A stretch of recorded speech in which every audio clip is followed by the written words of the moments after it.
السلام عليكم ورحمة الله وبركاته. النهاردة معاكم من مطبخي فرحتي.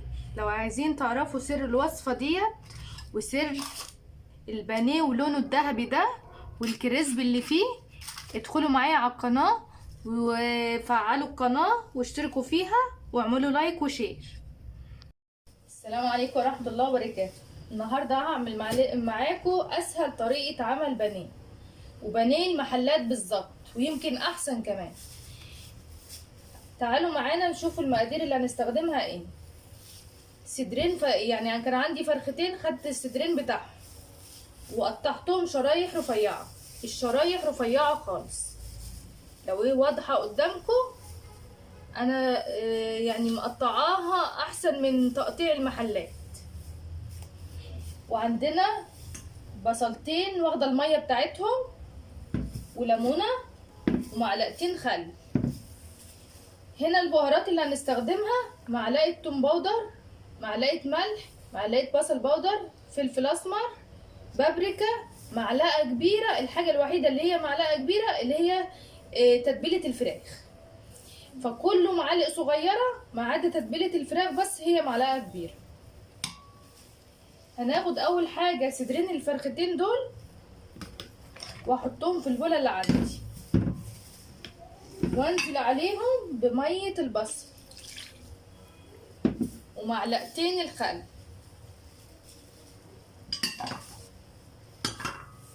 واجيب مصفى عشان نصفي الليمون من اي بذر واعصر الليمونه دي. ليمونه واحده بس كفايه.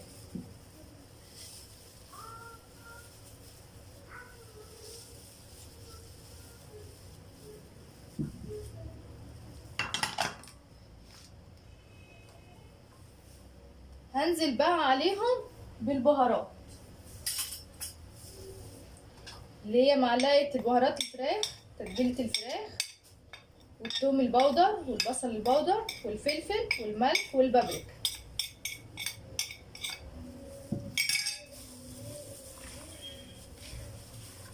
واتبل الفراخ كده. لو انتي بقى مش عايزه الفراخ دي تعمليها النهارده، حطيها في التلاجة لتاني يوم. يعني انا بالنسبه لي انا هحطها في التلاجة لتاني يوم، مش هعملها النهارده. بس انا عشان التتبيله تتبل حلو انا عملتها قبلها بيوم. يعني انا في الطبيعي بعملها قبلها، يعني من الصبح واعملها اخر النهار، بس انا عشان دلوقتي مش محتاجاها النهارده انا بتبلها من قبلها بيوم.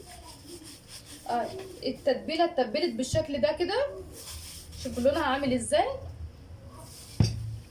هتبلها كده واحطها في التلاجة لتاني يوم لغايه ما احضر لها بقى تاني يوم الحاجه بقيه حاجتها وارجع لكم تاني. دلوقتي رجعت لكم بعد ما تبلنا البانيه يوم كامل. هنضيف عليه بقيه المكونات. ايه؟ مش محتاجه الا بيضايه بس. في طرق تانية للبانيه: دقيق لوحده والبيض لوحده والسميد لوحده، بس الطريقه دي اسهل طريقه واحسن طريقه، يمكن احسن من بتاعه المحلات اللي بتتعمل. هناخد البضايه نضربها كويس كده، مش هحط عليها اي توابل لان البانيه متبل بما فيه الكفايه، وافضيها على البانيه. واتاكد بس ان البانيه كله جه عليه البيض، مش محتاجه اكتر من بضايه واحده بس. بعد ما حطينا عليه البضايه كده وتاكدنا ان هي كل البضايه جت عليه، هنيجي على السميد. السميد ده انواع كتير، النوع اللي انا بستخدمه ده احسن نوع. انا بجيبه من عند العطار خشن بالشكل ده، وانا اللي بطحنه في المطحنه بتاعه الخلاط، وده احسن نوع، احلى من الكياس الجاهزه. الكياس الجاهزه بتغمق البانيه وتديله لون مش حلو. بعد ما طحنت السميد بالشكل ده بعمل كده. هجيب حاجه عشان افضيه عليها، حاجه واسعه عشان اتحكم اعمل البانيه فيها.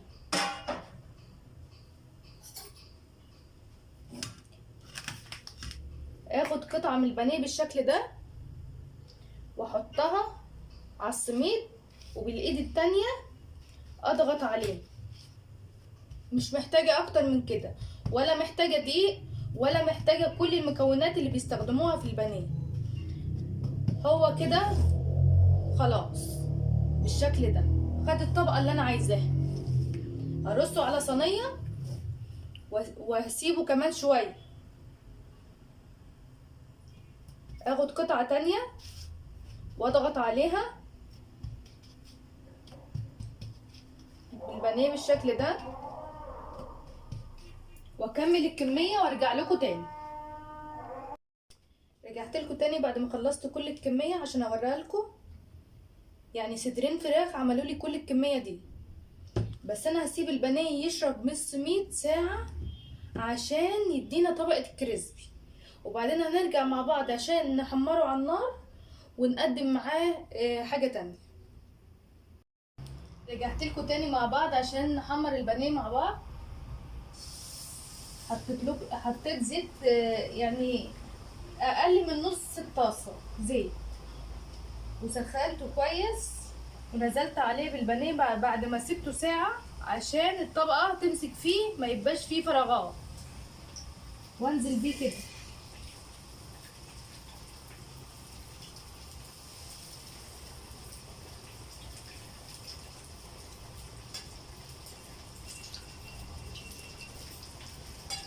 اول ما خد صدمة النار هوطي الطاسة عليه شوية.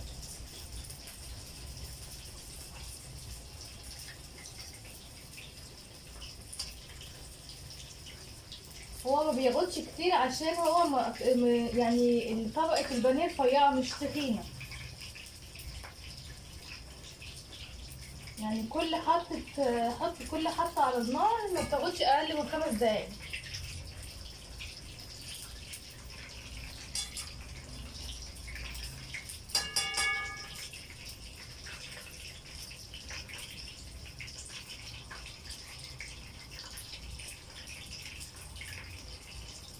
عندنا بس النار سنة كمان.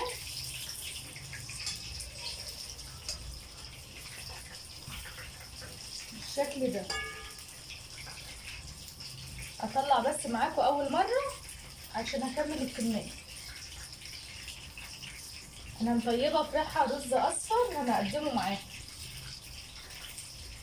هبقى اعمل له فيديو تاني واوريكم طريقة عمله.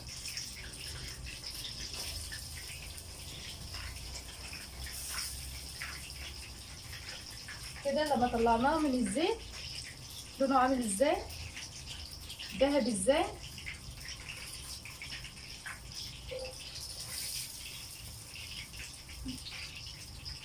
شوف اللون.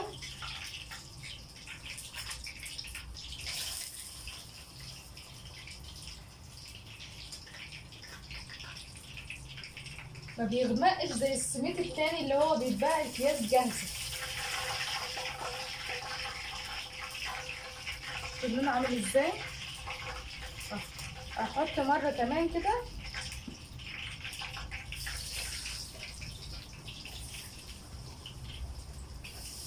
واخلص الكميه وارجع لكم تاني. رجعت لكم تاني بعد ما خلصت البانيه حمرته كله، وحطيت معاه شويه رز اصفر وشيبسي وسلطه. شوفوا البانيه بعد ما خلص. سامعين الصوت، صوت الخربشه، صوت الكريسبي اللي فيه. مش شارب زيت خالص، يعني الزيت اللي انا حطيته اقل من نص الطاسه زي ما هو زي ما هو، يعني ما شربش زيت ولا نيل الزيت. لو عجبكم جربوا الوصفه دي، بس اهم حاجه تعملوا لي لايك وشير وتشتركوا في القناه.